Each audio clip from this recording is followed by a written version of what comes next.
Trabaho na naman tayo mga idol. Itong meron akong customer dito, 10-wheeler 6M70 super great. Sinervisan ko ito sa Bicol para makauwi lang dito sa Laguna. Ano kaya, maibalik ko pa kaya to? Problema nito ay sumabog ang baterya, tapos nasira yung computer box. Gawa ng hindi malaki yung nilagay na fuse dito sa number 2. Yung number 2 na to, papunta ito sa computer box, live ng computer box. Ang nilagay dito ay 20 amperes. Dapat ito ay 5 lang. Kaya pagka nakikita nyo pumuputok dito yung fuse nyo sa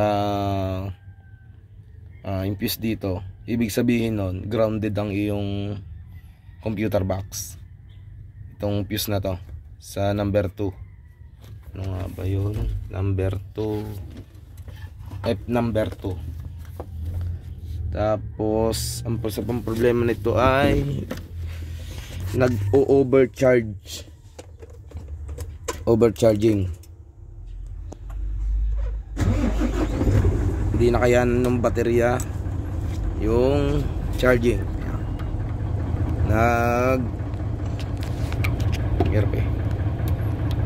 Ang kanyang reading ay 32, 33,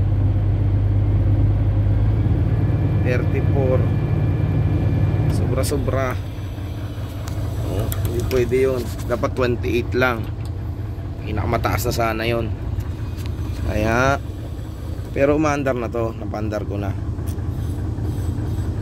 Buwan yun sa computer box. Tapos yung kanyang ito, control unit, pumutok din.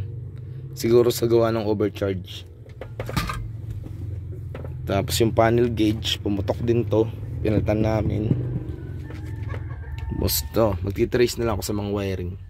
Bakit ganon? Pero napaandar ko na. Unti na lang siguro to. Makakuha na nung may-ari, magagamit na. 6M70 ulit. Lahat sana. Kung kayo may 6M70, itong fuse na to, number 2, anuhin nyo, palitan nyo ng mas maliit. Kung mas maliit, may 3. Ito nilagay ko dito 3 amperes. Para yung computer box niyo kung sakaling mag-ground, kung may nag-grounded, puputok agad to, hindi agad masisira yung computer box. Yun lang yung yun lang. Ito lang, itong fuse na ito ang dahilan kung bakit pumutok yung computer box, dahil napakalaki ng fuse na nilagay.